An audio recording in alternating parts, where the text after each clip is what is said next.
હવે આપણે સ્વાધ્યાય 1.2 ના એનો દાખલો લઈએ. સાબિત કરો કે વિધેય r star to r star fx is equal to 1/x, જ્યાં r સ્ટાર એ શૂન્ય સિવાયની તમામ વાસ્તવિક સંખ્યાઓનો કાળ એક એક અને વ્યાપ છે. તો અહીંયા પ્રત્યેક x1 x2 belongs to r star.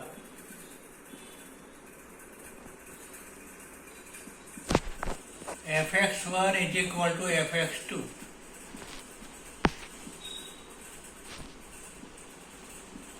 One upon x1 is equal to 1 upon x2. x1 is equal to x2. માટે f એક એક વિધેય છે.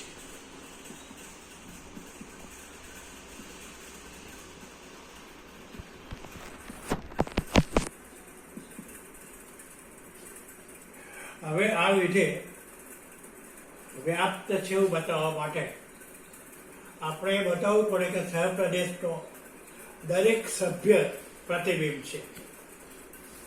ધારો કે y belongs to r star સહપ્રદેશ.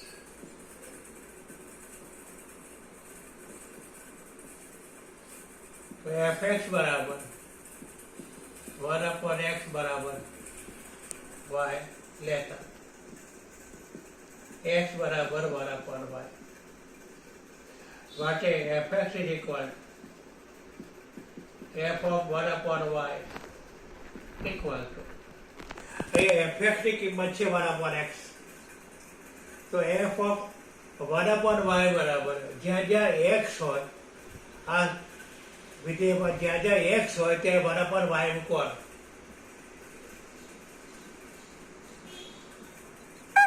Therefore f વ્યાપ્ત વિધેય.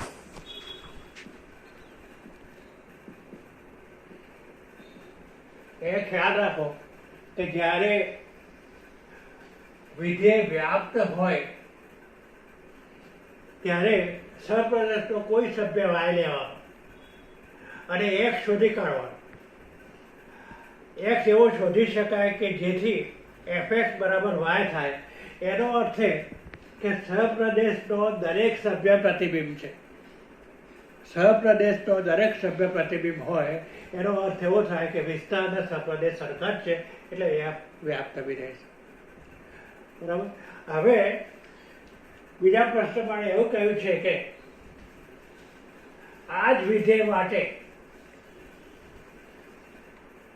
વિધેયનો પ્રદેશ r સ્ટારના બદલે n લેવામાં આવે.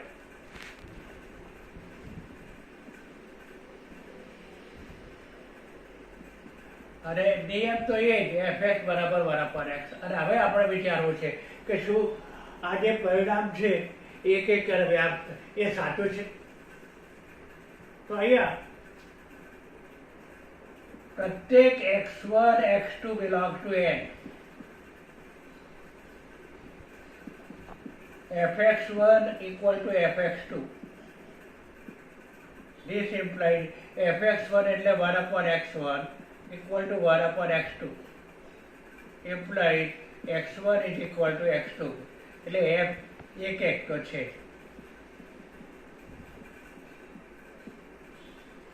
હવે વ્યાપ્ત છે કે નહીં તો અહીંયા જે પ્રદેશ છે n છે, સહપ્રદેશ છે એ શૂન્ય સિવાયની તમામ સંખ્યાઓ. 1 નું પ્રતિબિંબ 1 upon 1 એટલે 1, 2 નું પ્રતિબિંબ 1 upon x એટલે 1 upon 2, 3 નું પ્રતિબિંબ 1 upon 3. તો સ્વાભાવિક જ છે કે r સ્ટારમાં તો શૂન્ય સિવાયની તમામ સંખ્યાઓ છે. બરાબર. તો અહીંયા આપણે એવી સંખ્યા શોધી કાઢીએ કે જે કોઈનું પ્રતિબિંબ ના હોય. તો અહીંયા હું 2/3 લઉં છું. y બરાબર 2/3 લેતા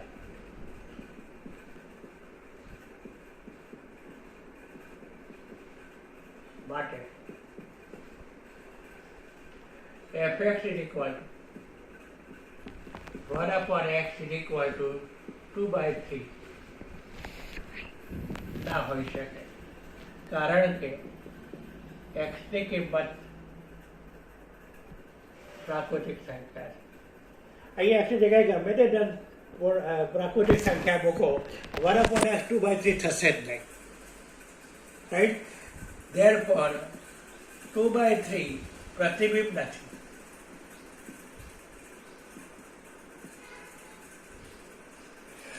એટલે જો સહપ્રદેશનો એક સભ્ય પણ આપણે એવો શોધી કાઢીએ કે જે પ્રતિબિંબ ન હોય, એનો અર્થ એ કે આ જે વિધેય છે એ વ્યાપ્ત વિધેય નથી.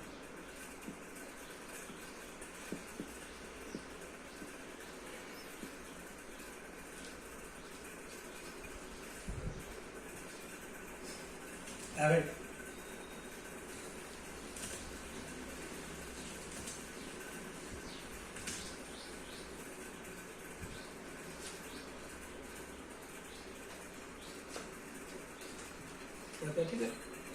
નીચે આપેલ વિધેયો માટે તે વિધેયો એક એક છે કે વ્યાપ્ત છે એ ચકાસો. એમાં પહેલું વિધેય આપ્યું છે f n to n fx બરાબર x સ્ક્વેર. અહીંયા પ્રદેશના સભ્યો છે પ્રાકૃતિક સંખ્યાઓનો ગણ. સહપ્રદેશ પણ પ્રાકૃતિક સંખ્યાઓનો ગણ.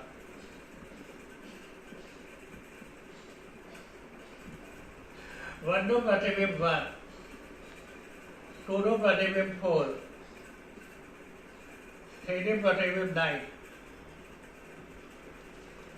એટલે સ્પષ્ટ છે કે જુદા જુદા સભ્યોના જુદા જુદા પ્રતિબિંબો છે. પ્રત્યેક x1 x2 belong to n. fx1 is equal to fx2. This implies x1 square equal to x2 square. This implies x1 અને x2 એ ધન સંખ્યાઓ જ છે, પ્રાકૃતિક સંખ્યાઓ જ છે. એટલે આપણે વર્ગમૂળ લઈશું તો ધન જ લેવાશે, માટે એક એક.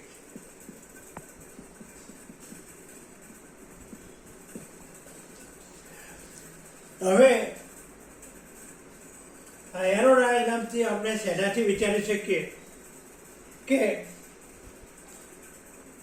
2 એ કોઈનું પ્રતિબિંબ નથી.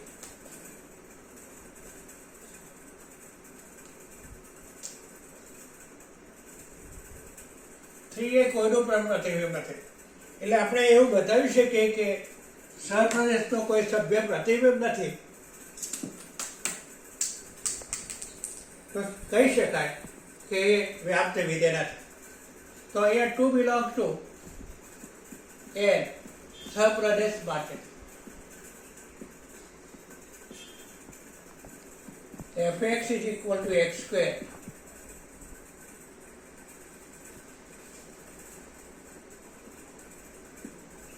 is not equal to 2, કારણ કે x તો n નો સભ્ય છે. એટલે એનો મતલબ એવો થાય કે 2 પ્રતિબિંબ નથી.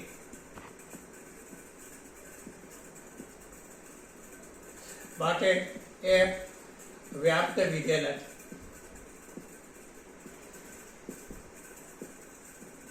વ્યાપ્ત વિધેય નથી. હવે બીજો વિધેય લીધો. પૂછું ને ત્યારે બચી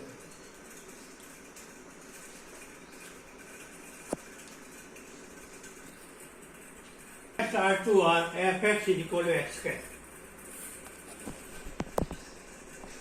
આને પછી આ પરવલય છે. અને આપણને એવી સમસીતી રેખાઓ ઘણી મળશે કે જે પરવલયના બે બિંદુમાં છેદે.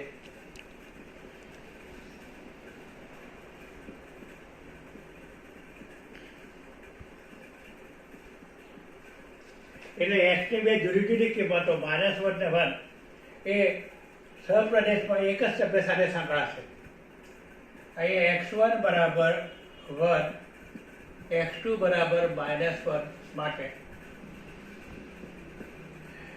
fx1 એટલે f1 બરાબર 1 સ્ક્વેર પર fx2 બરાબર f ઓફ -1 બરાબર -1 સ્ક્વેર બરાબર 1.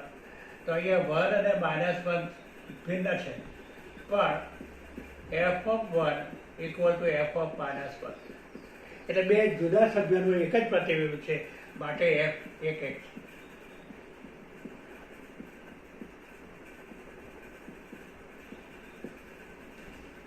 અહીંયા વ્યાપ્ત છે કે નહીં? જો વ્યાપ્ત ના હોય તો મારે સહપ્રદેશનું એક સભ્ય એવું શોધી કાઢવું પડે કે જે પ્રતિબિંબ ના હોય.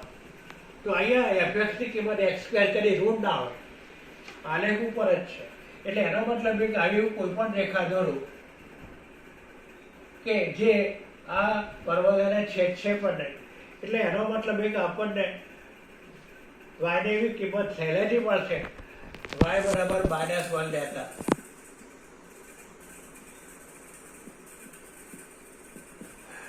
fx બરાબર x² A not equal to -1, કારણ કે x² greater than or equal to 0, માટે -1 પ્રતિબિંબ નથી.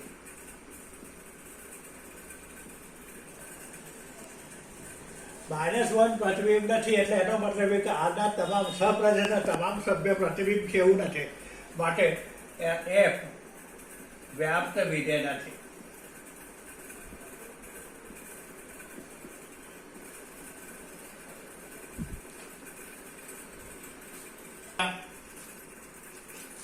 વિધેય આપણું છે એમ ઝેડથી ઝેડ fx બરાબર s3. તો અહીંયા પ્રત્યેક x1 x2 બિલોંગ ટુ પ્રદેશ માટે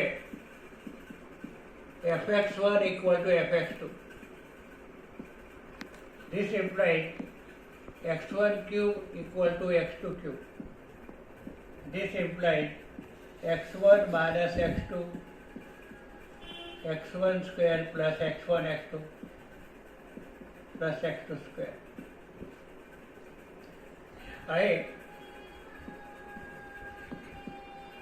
x1 square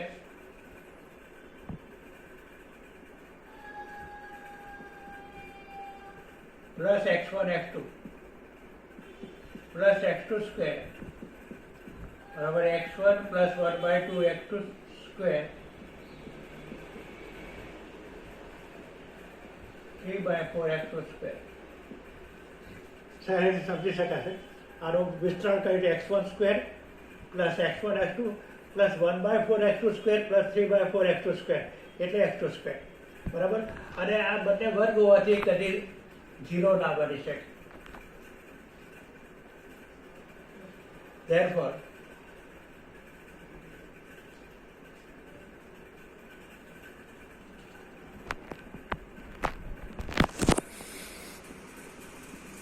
x1 equal to x2. Therefore f એક x.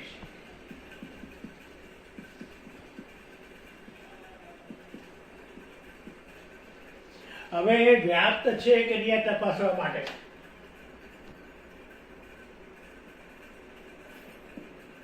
અહીંયા 0 નું પ્રતિબિંબ 0, 1 નું પ્રતિબિંબ 1, 2 નું પ્રતિબિંબ 8, -1 નું પ્રતિબિંબ -1, -2 નું પ્રતિબિંબ -8. તો સ્વાભાવિક જ છે કે 2 એ પ્રતિબિંબ નથી. આપણે એક સહપ્રદેશનો એક સભ્ય શોધી કાઢવો પડે કે જે પ્રતિબિંબ ના હોય. તો 2 બિલોંગ ટુ ઝેડ સહપ્રદેશ માટે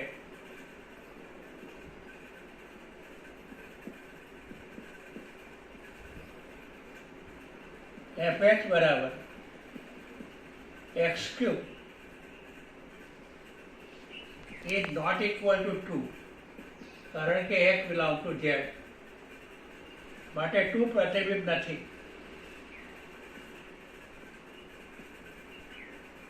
માટે વિધેય f વ્યાપ્ત વિધેય નથી.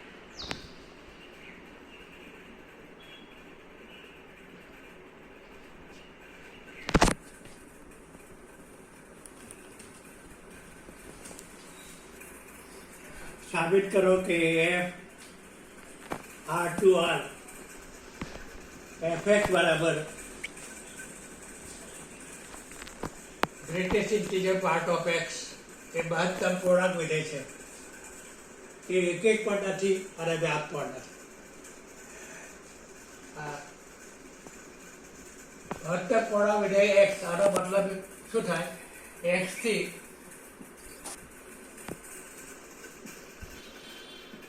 અધિક ન હોય તેવો અધિકતમ પૂર્ણાંક.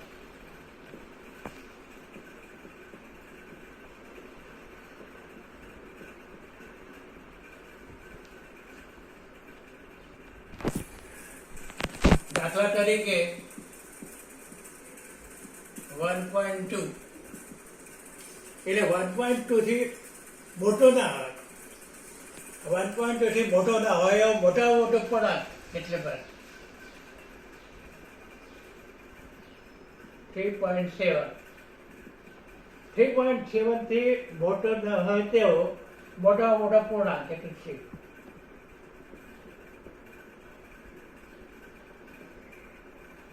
-1.2 થી મોટો ના હોય તે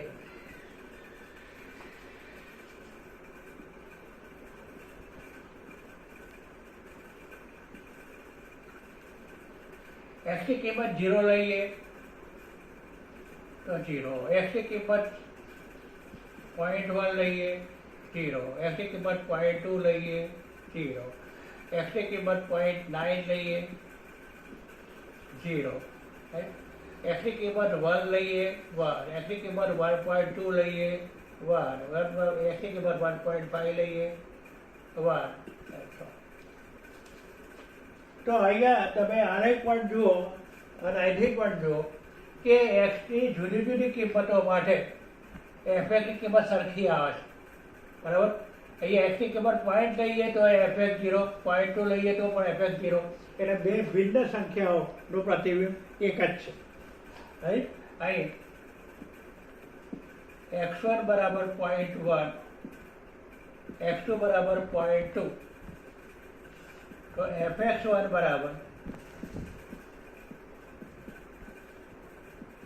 0, fx2 બરાબર 0.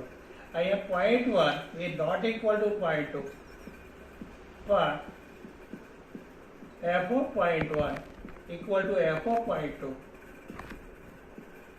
માટે f એક વિધેયના છે.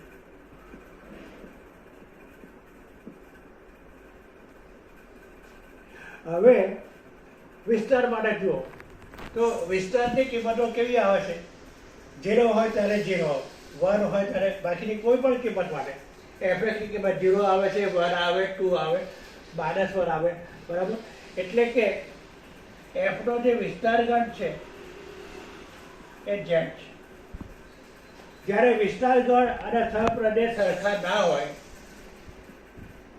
સહપ્રદેશ R છે, ત્યારે પ્રતિબિંબો બધી પૂર્ણાંક સંખ્યાઓ જ છે. એટલે એનો મતલબ એ કે વિસ્તાર અને સહપ્રદેશ સરખા નથી, માટે f વ્યાપ્ત વિધેય નથી.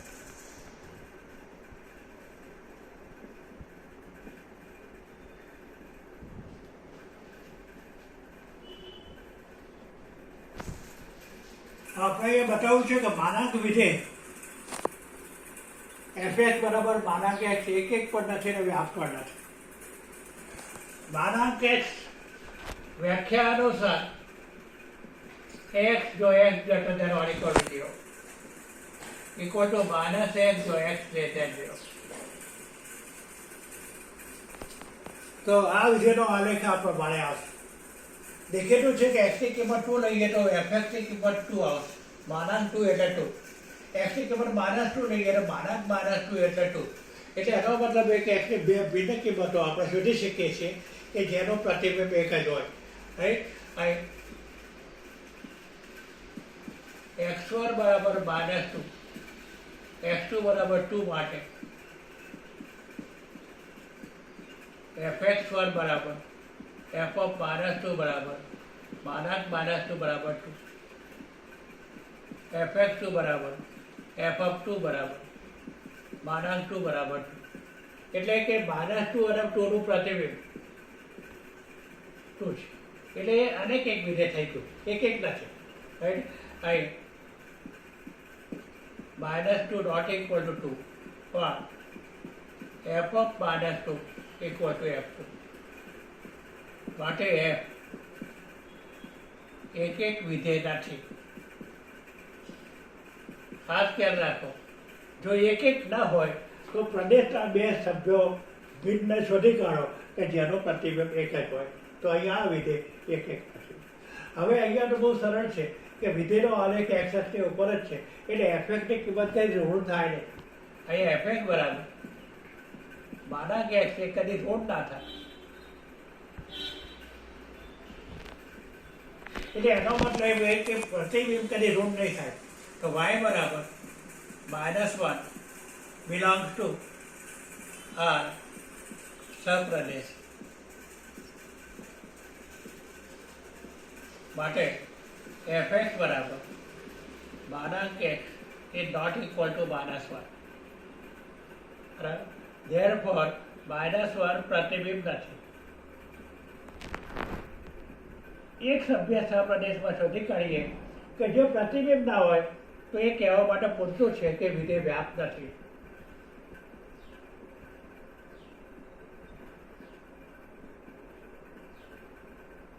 તો માનાંક વિધેય એ એક પણ નથી અને વ્યાપ્ત પણ નથી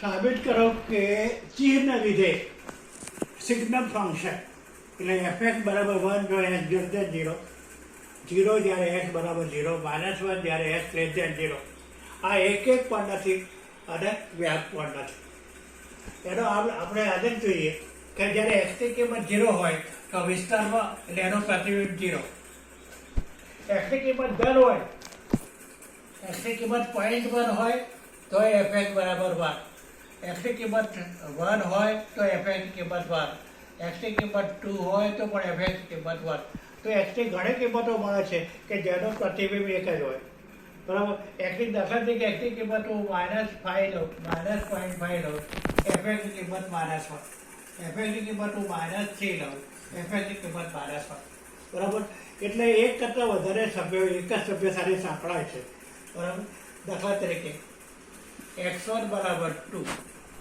અને x3 બરાબર 5 બંને ધન છે તો fx2 બરાબર 1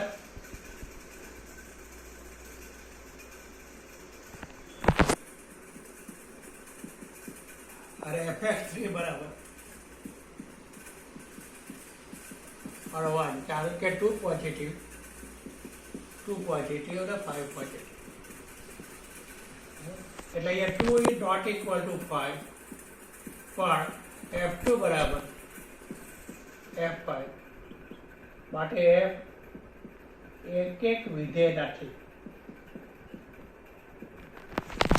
અથવા તો કહી શકો કે એ f અનેક એક વિધેય છે બે ભિન્ન સભ્યો સુધી કાઢો કે જેનું પ્રતિબિંબ એક જ હોય અહીંયા સહેલાથી કહી શકાય કે કયા પ્રતિબિંબો મળે છે તો 1 પ્રતિબિંબ મળે છે 0 પ્રતિબિંબ મળે છે -1 પ્રતિબિંબ મળે છે એટલે એફનો જે વિસ્તાર છે એ 3 જ ઘટકો છે -1 0 અને 1 જે સહપ્રદેશ અહીંયા જે વિધેય છે એફ અહીં આરથી આરનો વિધેય આપેલો કે સહપ્રદેશ આર છે એટલે અહીંયા વિસ્તાર છે એ સહપ્રદેશતા છે માટે વિધેય એફ વ્યાપ્ત વિધેય નથી